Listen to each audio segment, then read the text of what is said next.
अस्सलाम वालेकुम दोस्तों, उम्मीद है आप सब खैरियत से होंगे।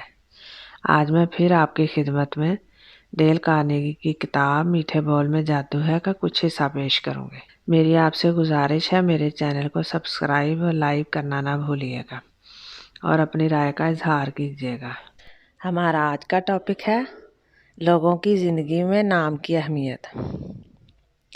दोस्तों, अगर आप लोगों की खुशनुदी हासिल करने और उन्हें इज़्ज़त बख्शने का सबसे आसान, रोशन और अहम तरीका उनके नाम याद रखने की सलाहियत है।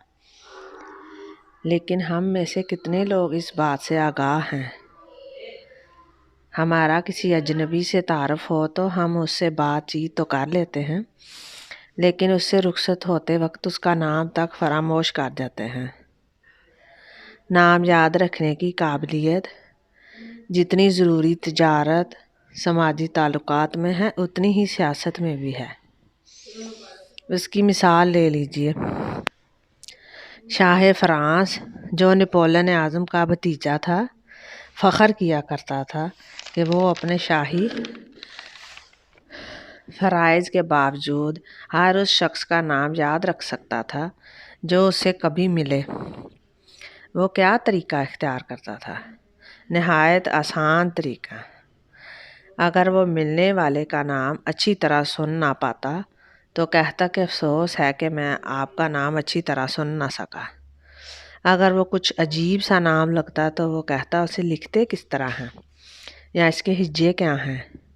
गुफ्तगू के दौरान जितनी दफ़ा हो सकता वो उस नाम को ज़ुबान पर लाता।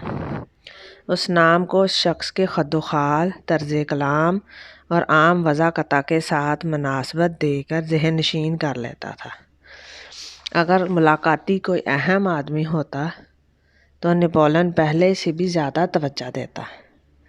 जो ही वो तन्हाई पाता, उस आदमी का नाम कागज़ पर लिख लेता, उसे गौर से देखता, उस पर तवज्जो जमाता, इस नाम को अच्छी तरह ज़हन नशीन कर लेता और फिर कागज़ को फाड़ कर फेंक देता। इस तरीके से वो इस नाम की आवाज़ के साथ साथ उसकी तस्वीर ज़हन में जमा लेता था। एक और मिसाल लें। एंड्रयू कार्नेगी की कामयाबी का राज क्या था? उसको फौलाद साजी का बादशाह कहते हैं, लेकिन उसका मुबल्लग इल्म ये ना था। उसे फौलाद साजी के मुतल्लक मामूली सी भी वाकफियत ना थी। उसके मातहत ऐसे कारीगर काम कर रहे थे जो उससे कहीं ज़्यादा सनत के माहिर थे, लेकिन एंड्रयू कार्नेगी को लोगों से मेल जेल का तरीका आता था। सिर्फ इसी वजह से वो इतना बड़ा सरमायाकार बना। बचपन ही से उसमें तंजीमों के आदत की सनत झलकती थी। वो 10 साल ही का था कि उसने इस राज को पा लिया कि लोग अपने नामों को बहुत अहमियत देते हैं। वो इस दरियाफ्त को लोगों का ताउन हासिल करने के लिए काम में लाया। वजाहत के लिए एक और मिसाल ले लें। वो स्कॉटलैंड में बचपन के दिन गुजार रहा था कि उसने एक दिन एक खरगोशनी पकड़ी। जल्द ही इसका घर नन्हे नन्हे खरगोशों से भर गया, लेकिन उन्हें खिलाने के लिए उसके पास कुछ ना था। अचानक उसके जहन में एक अजीब ख्याल पैदा हुआ। उसने गली के लड़कों को इकट्ठा किया और कहा, देखो, अगर तुम इन खरगोशों के लिए बाहर से घास और पत्ते तोड़कर ला दोगे तो मैं उनके नाम तुम्हारे नामों पे रख दूंगा।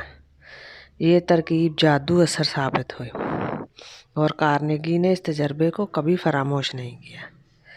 उसने इस फ़लसफ़े को तजारती कारोबार में इस्तेमाल करके करोड़ों कमाए।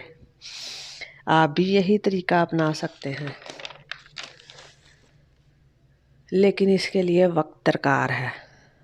बकौल एमरसन, खूबियाँ कुर्बानियों से पैदा होती हैं।